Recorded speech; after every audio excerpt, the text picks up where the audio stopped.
समाचार 9 में आप सबका स्वागत है। जैसा मैंने कहा था अपनी पिछली श्रृंखला में, श्री दत्तात्रेय सेवा समिति का 12 ज्योतिर्लिंग के दर्शन के आगाज का यह दूसरा पड़ाव अभी शुरू हो चुका है।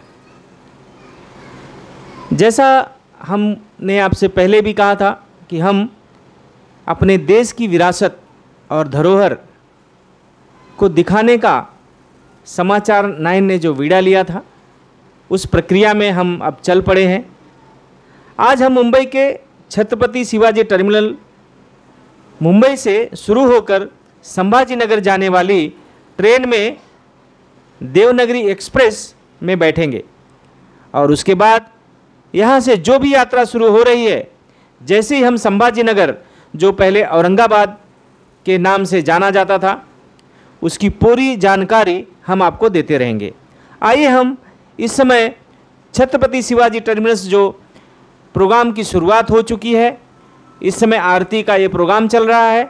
आइए हम आपको आगे की जानकारी और जो अतिथिगण हैं उनसे रूबरू कराते हैं। श्रीमान चिराग गुप्ता जी, सर, ये मैं जानना चाहूँगा, ये उपक्रम जो दत्तात्रेय सेवा समिति के उपलक्ष्य में रखा गया है, ये 12 ज्योतिर्लिंग का दर्शन का रखा गया है और इसमें मैंने देखा है कि आपका बढ़ चढ़ करके साथ रहता है।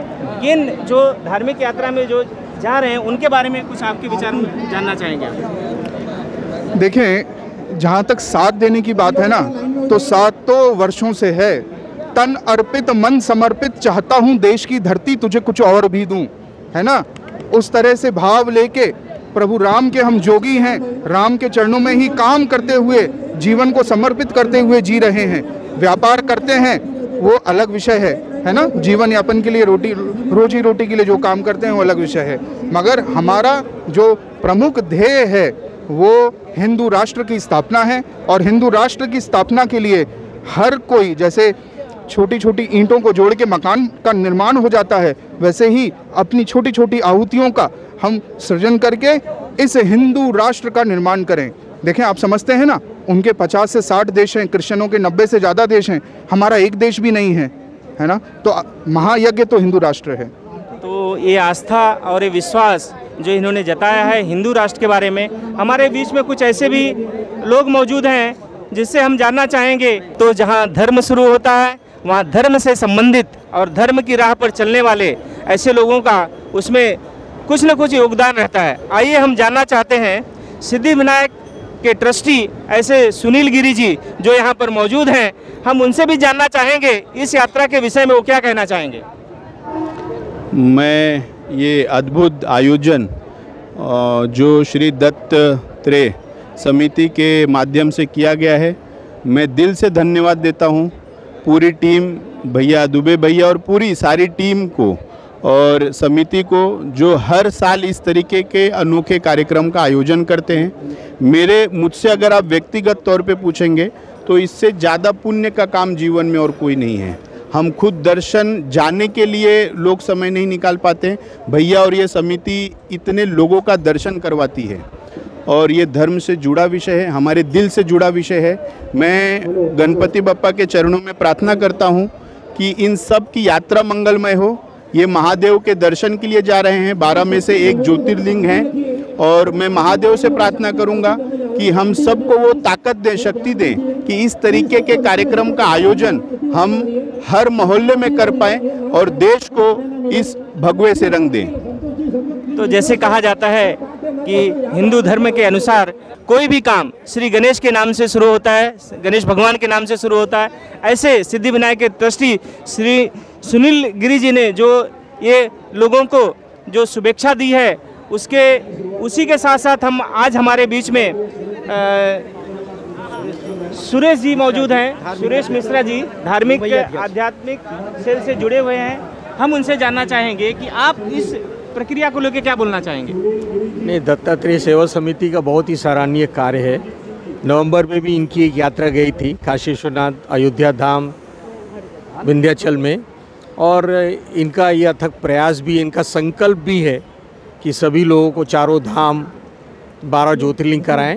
इसके लिए इनको साधुवाद, धन्यवाद देना चाहेंगे इस अच्छे कार्य के लिए। धार्मिक सेल और आध्यात्मिक, ये जो चीज़ें हैं लोगों को एक दूसरे को जोड़ के रखती है धर्म और आस्था के रूप में। ऐसे हमारे यहाँ बीच में दत्तात्रेय सेवा समिति ने एक और अतिथि को यहाँ निमंत्रण दिया। ऐसे हमारे बीच श्री रंजीत सिंह है, हम उनसे भी जानना चाहेंगे। रंजीत जी, आप ये जो भीड़ देख रहे हैं, ये भीड़ देखकर आपके मन में क्या विचार आ रहे हैं? ये भीड़ देख के हमारे मन में केवल एक ही विचार आ रहा है कि अब सनातनी जाग चुके हैं और सारे सनातनी जो है अब की बार 400 पार का नारा लगाते हुए सारे धर्म और तीर्थ क्षेत्रों में जाके भगवान से विनती करेंगे कि जो है बाकी जो अभी सो रहे हैं उन हिंदुओं को भी जगाएं, और ये जगाने का प्रयास कर रहे हैं और ये बहुत बड़ी संख्या में जा रहे हैं। जिस दिन 130 करोड़ लोग अगर हिंदुस्तान में एक तरफा वोट करेंगे उस दिन हम जान लेंगे कि ये हमारा अखंड भारत का सपना पूरा हुआ। तो ये थे रंजीत सिंह जी जो अखंड भारत को लेकर अपने विचार रखे हैं। अभी जानना चाहेंगे आगे चलकर हमें और क्या क्या प्रक्रिया चल रही है। औरंगाबाद के स्टेशन पर दत्तात्रेय सेवा समिति के पूरा हुजूम आप देख सकते हैं। सुबह के 5 बज गए हैं और हम लोग औरंगाबाद स्टेशन पर आ गए हैं। औरंगाबाद स्टेशन आप देख सकते हैं, यहाँ के सभी यात्रीगण हमारे साथ हैं और हम चाहते हैं कभी आगे की तैयारी जो हमारी बस में सभी यात्रीगण बैठेंगे। S9 न्यूज समाचार 9 जो इस श्रृंखला को साथ में लेकर चल रहा है, पूरे अपनी विरासत और हेरिटेज को अपने पूरे देशवासियों को दिखाने की जो कोशिश में लगा हुआ है कि हमारी विरासत लोगों को जाए, देखे, समझे। और ये 12वें ज्योतिर्लिंग का जो दर्शन करने जा रहे हैं हमारे सारे यात्रीगण, उनका दत्तात्रेय समिति सब स्वागत करती है। हमारे इस यात्रा में धार्मिक श्रृंखला में और 12 ज्योतिर्लिंग में जो घृष्णेश्वर देवी जो ज्योतिर्लिंग है उसके दर्शन के प्रक्रिया में कुछ हमारी महिलाएं यहाँ हमारे साथ चल रही हैं, जो बिना थके बिना सोए उसमें जो उमंग हर्षोल्लास भरा हुआ है आप देख सकते हैं। मैडम, कैसा लग रहा है आपको? बहुत अच्छा लग रहा है हमको, यहाँ आके बहुत एंजॉय। थोड़ा बुजुर्गों के लिए व्यवस्था अच्छी कर देनी चाहिए थी। चलिए ठीक है, आपकी जो जानकारी हम व्यवस्थापक तक पहुँचाएंगे। आप सभी का औरंगाबाद की सिटी में स्वागत है और हम धीरे धीरे पहुँच रहे हैं उस ज्योतिर्लिंग के पास। नगर में संभाजी जी नगर, यहाँ दत्तात्रेय सेवा समिति के जितने भी प्रवासी हैं, यात्रीगण हैं, धार्मिक यात्रा में जो एक साथ चल चुके हैं, आप इनको देख सकते हैं। उनके लिए बस की व्यवस्था है और ये मिनी बस है, ये बड़ी बसें की हैं। कभी 200 से ज़्यादा लोग यहाँ आ चुके हैं और ऐसे में कई लोग हैं जो इस यात्रा का पूरी तरह आनंद ले रहे हैं। मैं इस दत्तात्रेय सेवा समिति के अध्यक्ष मनोज काशीराम दुबे से जानना चाहूँगा, अभी तक का यहाँ तक का पहुँचने का कैसा अनुभव रहा आपका? मुझे तो बहुत विशेष जानकारी नहीं रही, क्योंकि मैंने देखा कि यहाँ पे जितने भी यात्री हैं सारे में मैंने मनोज दुबे को मैं देख रहा हूँ कि वो सारे अध्यक्ष का पूरी जिम्मेदारी निभा रहे हैं। खास करके मैं जनार्दन विश्वकर्मा जी से कहूँगा कि आप उनसे पूछिए, क्योंकि उनका अनुभव रात का बहुत ज़बरदस्त रहा है। तो जनार्दन जी इसके बारे में विशेष जानकारी आपको दे सकते हैं। तो सच कहूँ तो ये समिति ने ऐसा किया है कि 12-12 लोगों की टीम बनाए, उनका एक टीम लीडर किया है। व्यवस्था का बहुत ही अच्छा नज़ारा देखने को मिल रहा है। सभी लोग कतार में जाकर बस में बैठकर अभी थोड़े समय में स्थान के समीप पहुंचने वाले हैं। वहां की भी हम ताज़ा खबर आपको दिखाएंगे। मैं हरिकेश जॉस, रिपोर्टर कैमरामैन योगेश पाटिल के साथ।